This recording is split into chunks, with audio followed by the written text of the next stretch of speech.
elegant restaurant fell completely silent when a little girl suddenly let go of her father's hand, ran across the sunlit room, wrapped her tiny arms around a successful CEO she had never met before, and whispered through trembling tears, "You're my real mom." The woman froze. Her coffee slipped from her fingers and shattered across the floor. Every guest stopped eating. Her blind date stared in disbelief. The little girl's eyes were filled with absolute certainty, while the CEO felt her own heart race with emotions she couldn't explain. She had never seen this child before, or at least that was what she believed. Before we uncover the truth behind this unforgettable moment, please like this video, leave a meaningful comment, share it with someone who believes in kindness, forgiveness, hope, and second chances, and subscribe to our channel so our community can continue sharing stories that remind us that love often finds us in the most unexpected ways. Charlotte Mercer had spent 15 years building one of the fastest growing architectural companies in the country. At only 38, she had become one of the youngest CEOs in her industry. Newspapers admired her determination, investors respected her intelligence, and employees appreciated her fairness. Yet behind every achievement was a quiet loneliness that no award could erase. Years earlier, Charlotte had been engaged to the man she believed she would marry. Just weeks before their wedding, he ended the relationship without warning after accepting a career opportunity overseas. The heartbreak shattered her confidence, and from that day forward she buried herself in work. She convinced herself that success would fill the empty places inside her heart, but every afternoon when she returned to her beautiful apartment, silence welcomed her home instead of family. Across the city lived Rowan Fletcher, a devoted single father whose life revolved around his 7-year-old daughter, Eliza. Rowan had once dreamed of becoming a professional photographer, but after losing his wife during childbirth, every dream changed overnight. He accepted stable work restoring historic buildings because it guaranteed health insurance and steady income. Every spare moment belonged to Eliza. Eliza was unlike most children. She noticed tiny details adults ignored. She collected wildflowers during walks, remembered strangers' birthdays, and believed every lonely person simply needed someone willing to sit beside them. Although she rarely spoke about losing her mother, Rowan often caught her staring at families in parks with quiet curiosity. Friends constantly encouraged Charlotte and Rowan to try dating again. After months of gentle persuasion, both reluctantly agreed to join a respected matchmaking service. Neither expected much. They simply promised themselves one honest afternoon. The meeting was arranged at a beautiful botanical cafe surrounded by colorful gardens. Warm sunshine filtered through glass ceilings while birds fluttered between flowering trees. Everything felt peaceful. Charlotte arrived first. Rowan entered moments later holding Eliza's hand because his regular babysitter had suddenly become unavailable. He apologized repeatedly, embarrassed that he had brought his daughter to a blind date. Charlotte smiled warmly.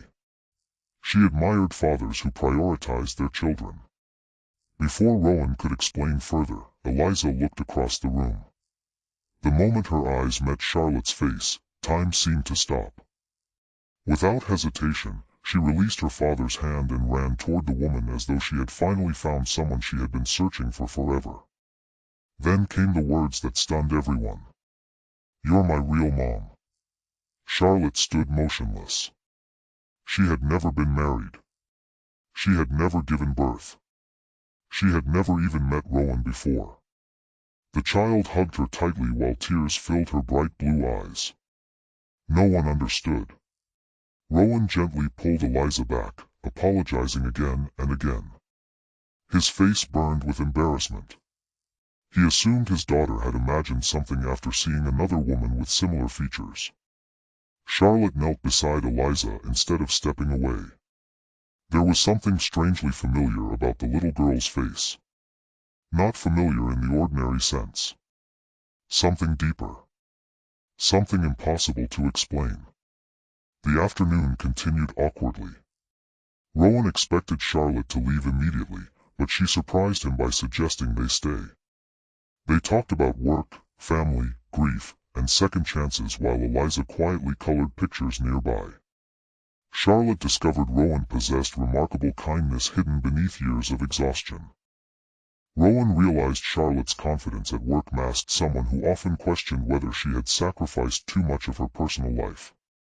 Their conversation felt effortless. Yet Eliza continued watching Charlotte with unusual affection. Before leaving, the little girl handed Charlotte a drawing. It showed three people holding hands beneath bright sunshine.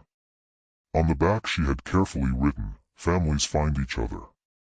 Charlotte tucked the picture into her purse without knowing why it made her emotional. Over the following weeks, Charlotte and Rowan continued meeting. Always during the daytime. Sometimes they visited museums. Sometimes they walked through gardens. Sometimes they shared simple lunches while Eliza happily chased butterflies nearby. Charlotte found herself looking forward to every meeting. She laughed more often. She answered fewer work emails during weekends. Employees noticed their once work-obsessed CEO smiling again. Meanwhile, Eliza's attachment to Charlotte grew stronger. She naturally reached for Charlotte's hand while crossing streets. She proudly introduced Charlotte to strangers as her favorite grown-up.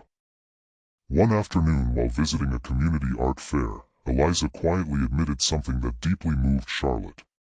The little girl explained she often dreamed about a warm voice telling her not to be afraid because someone wonderful would eventually find her. She believed Charlotte was the person from those dreams. Charlotte smiled gently but remained puzzled. Dreams could not explain such certainty. Months passed. Then an unexpected phone call changed everything. Charlotte received news that her elderly grandmother, Eleanor, had suffered a minor stroke. Thankfully she recovered well, but during their long afternoon conversation at the rehabilitation center, Eleanor confessed something she had hidden for decades. When Charlotte had been 20 years old, she had donated eggs anonymously through a fertility program after learning a close friend struggled with infertility. She had nearly forgotten about it because she never expected to know whether a child had ever been born. The memory returned suddenly after seeing Charlotte with Eliza during a charity event that local newspapers had covered. Charlotte felt the room spin. Could it be possible? She didn't jump to conclusions. She knew biology alone never defined motherhood. Still, questions she never imagined asking suddenly filled her mind. After thoughtful conversations with Rowan, both agreed to pursue legal genetic testing, not because anyone wished to replace memories of Eliza's late mother, but because the truth mattered. Weeks later, results confirmed something extraordinary. Charlotte was indeed Eliza's biological mother through the anonymous donation many years earlier. The woman Rowan had married had lovingly carried and given birth to Eliza after years of infertility. She had always planned to explain everything when Eliza grew older. Sadly, she never had the chance. Charlotte cried for hours after learning the truth. Not because she wanted to claim something that wasn't hers, but because she finally understood why that first embrace had shaken her soul. Rowan struggled with complicated emotions. He feared people might believe his late wife was somehow less important. Charlotte gently reassured him. Nothing could erase the woman who had loved Eliza from her very first heartbeat. She would always be Eliza's mother. Charlotte's connection was different. Real. Meaningful. But different. They chose honesty. One sunny afternoon in the same botanical garden where they had first met, Rowan carefully explained everything to Eliza in words a child could understand. He spoke about love creating families in many beautiful ways.